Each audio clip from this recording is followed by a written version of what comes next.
राधे राधे प्रणाम। हम पूनम अपने यूट्यूब चैनल पूनम सरिता संगीत में आप सबके तहे दिल से स्वागत करते ही आज बहुत सुंदर गैस सिलेंडर के ऊपर गीत लेके आए ही। आप सब सुने कैसे लगा कमेंट में ज़रूर बताई। खूब सारा प्यार और आशीर्वाद बनाए रखी। वीडियो ज़्यादा से ज़्यादा शेयर करी। लागता किया बनाई मिली गैसिया पिया भाई सिया ले दना पिया भाई सिया ले दना पथ भाई गोबर के ऊपरिया पिया भाई सिया ले दना पथ भाई गोबर के ऊपरिया पिया भाई सिया ले दना लागता किया बनाई मिली गैसिया पिया भाई सिया ले दना पिया भाई सिया ले दना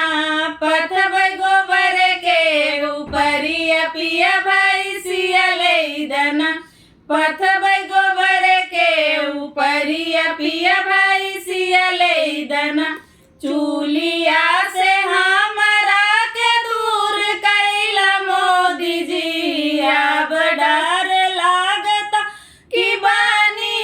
विरोधी जी चूलिया से हमारा के दूर कैला मोदी जी अब डर लागता कि बानी है विरोधी जी कामने जन्म के तुली हला कसरिया पिया भाई सिया लाई दना पिया भाई सिया लाई दना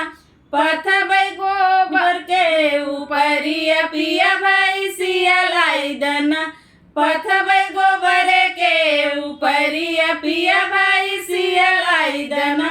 लागता किया बनाई मिली गैसिया पिया भाई सिया लाई दना पिया भाई सिया लाई दना पथ भाई गोबर के ऊपरिया पिया भाई सिया लाई दना पथ भाई गोबर के ऊपरिया पिया भाई सिया लाई दना नेता यौ विधायक बैठे मुहवा फुलाई हो गैस ना मिले तो करिए अब महंगाई हो नेता यौ विधायक बैठे मुहवा फुलाई हो गैस ना मिले तो करिए अब महंगाई हो हम नाही जानली बिगाड़ी है आदतिया पिया भाई सिया लाई दना पिया भाई सिया लाई दना पथ भाई गोबर के ऊपरिया पिया भाई सिया लाई दना पथ भाई गोबर के ऊपरिया पिया भाई सिया लाई दना लागता किया बनाई मिली गैसिया पिया भाई सिया लाई दना पिया भाई सिया लाई दना पथ भाई गोबर के ऊपरिया पिया भाई सिया लाई दना पथ भाई गोबर के ऊपरिया पिया भाई सिया लाई दना नाही आवे हमरे बारे आग वाली चूलिया नाही आवे हमरे बारे आग वाली चूलिया मिल ना गैस बढ़ी गई परेशानिया मिली ना गैस बढ़ी गई परेशानिया काऊ खाई के लाड़ी गान जई स्कूलिया काऊ खाई के लाड़ी गान जई स्कूलिया पिया भाई सिया लाई दना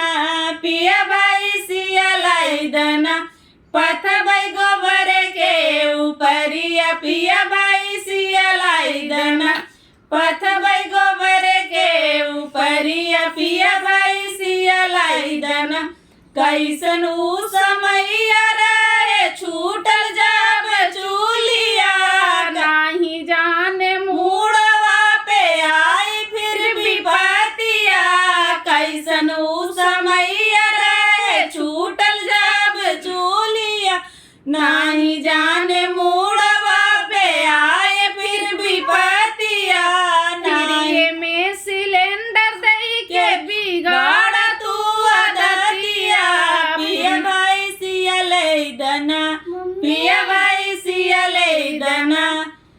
पथब गोबर के ऊपरिया पिया भैंसिया ले दना पथब गोबर के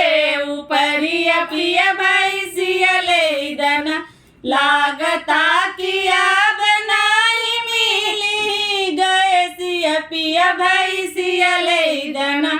पिया भैंसिया ले दना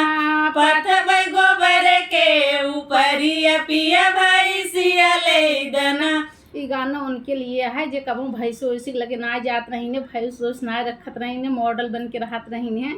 वो आज जिद करत है अपने पिया से पिया भैंस लिया अगर भैंस न लिए होगा तो खाना कैसे बने ऊपर ही न मिले।